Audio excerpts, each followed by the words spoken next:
Assalamualaikum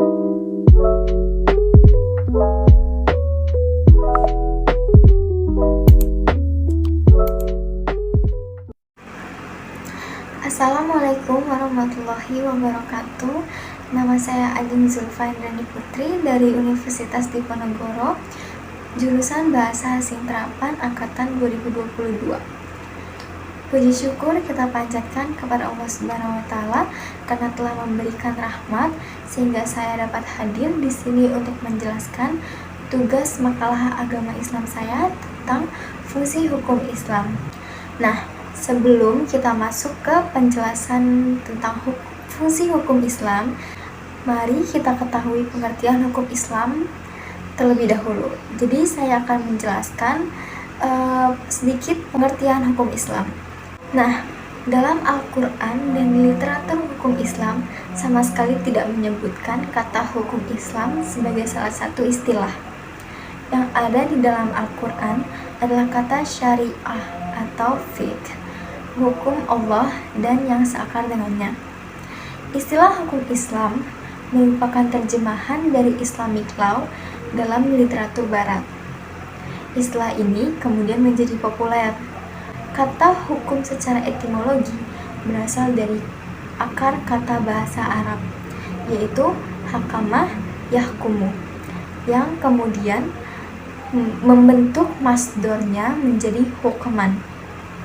Berdasarkan akar kata hakamah tersebut, kemudian muncul kata al-hikmah yang memiliki arti kebijaksanaan. Hal ini dimaksudkan bahwa orang yang memahami hukum kemudian mengamalkannya dalam kehidupan sehari-hari, maka dianggap sebagai orang yang bijaksana. Bahwa keberadaan hukum pada hakikatnya adalah untuk mengendalikan atau mengekang seseorang dari hal-hal yang dilarang oleh agama itu sendiri. Menurut Al-Fayumi dalam buku Zainuddin Ali, Hukum Islam, Pengantar Hukum Islam Indonesia ini, ia menyebutkan bahwa hukum bermakna memutuskan, menetapkan, dan menyelesaikan setiap permasalahan. Sebagaimana terdapat dalam Al-Quran Surah Al-Imran ayat 20 yang berbunyi sebagai berikut. Saya akan membacakan surat tersebut dan artinya. A'udzubillahi minasyaitonirrajim. Bismillahirrahmanirrahim. Fa'in hajuka faqul aslamtu wajhiya lillahi wa manittaba'an.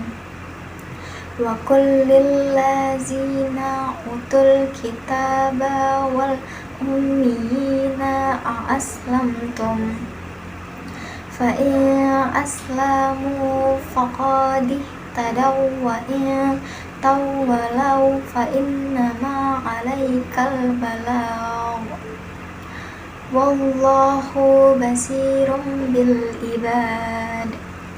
Artinya, kemudian jika mereka membantah engkau Muhammad, katakanlah, aku berserah diri kepada Allah dan demikian pula orang-orang yang mengikutiku. Dan katakanlah kepada orang-orang yang telah diberi kitab dan kepada orang-orang yang buta huruf, sudahkah kamu masuk Islam? Jika mereka masuk Islam, berarti mereka telah mendapat petunjuk.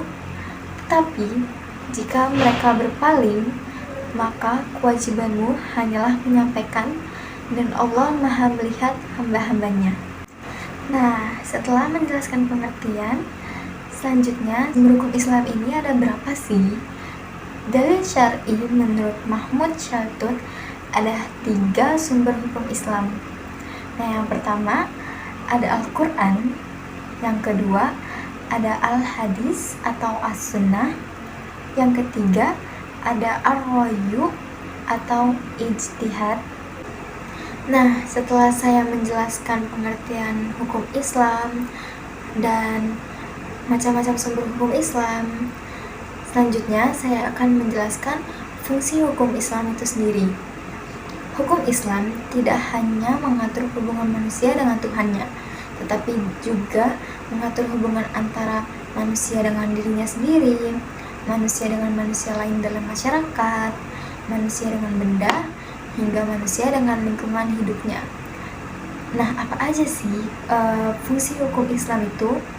Adapun 4 fungsi hukum Islam.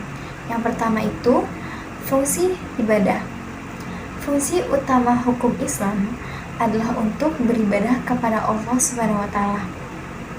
Hukum Islam adalah ajaran yang harus dipatuhi umat manusia, dan kepatuhannya merupakan ibadah yang sekaligus juga merupakan indikasi keimanan seseorang.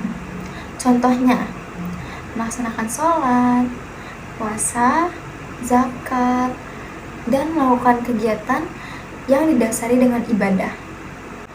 Selanjutnya, fungsi hukum Islam yang kedua yaitu fungsi amar ma'ruf nahi munkar. Dari fungsi inilah dapat dicapai tujuan hukum Islam, yakni mendatangkan kemaslahatan atau manfaat dan menghindarkan kemudaratan atau kesia-siaan, baik di dunia maupun di akhirat. Contoh perbuatan ma'ruf diantaranya mengamalkan rukun Islam, bersikap jujur, sabar, membantu orang yang membutuhkan, sedekah, silaturahmi, menghormati orang tua, menuntut ilmu, menjaga hak sesama, menjaga aurat, dan perbuatan terpuji lainnya. Misalnya, Allah Subhanahu wa taala melarang umat Islam untuk mengambil hak orang lain, seperti mencuri atau bahkan korupsi. Fungsi yang ketiga yaitu fungsi zawajir. Nah, di dalam fungsi ini adanya sanksi hukum mencerminkan fungsi hukum Islam sebagai sarana pemaksa yang melindungi umat dari segala perbuatan yang membahayakan. Misalnya, mengharamkan untuk membunuh atau berzina, yang kemudian adanya ancaman hukum atau sanksi hukum. Berzina atau bahkan mendekati zina adalah alasan larangan tersebut sejatinya untuk tidak salah dalam setiap tingkah laku yang dijalankan setiap umat muslim. Nah, selanjutnya kita masuk ke fungsi yang keempat atau fungsi yang terakhir, yaitu fungsi tanzim wa islah al-ummah. Fungsi ini sebagai sarana untuk mengatur sebaik mungkin dan memperlancar interaksi sosial. Artinya, sebagai sarana Allah dalam mengatur sebaik mungkin proses interaksi sosial sehingga akan terlihat masyarakat yang harmonis, sejahtera, dan aman. Contohnya ini seperti adanya atau diadakannya gotong royong di perkampungan atau diadakannya pengajian. Nah, jika disederhanakan, tujuan dan fungsi hukum Islam adalah untuk kemaslahatan hidup manusia, baik jasmani dan rohani, dan mengatur pola hubungan antara sesama makhluk hidup. Demikianlah pembahasan makalah tentang pengertian hukum Islam, sumber-sumber hukum Islam, dan fungsi hukum Islam. Semoga dengan adanya pembahasan ini dapat bermanfaat dan dapat memberikan wawasan bagi segenap pembaca. Terima kasih telah menonton. Sampai jumpa. Assalamualaikum.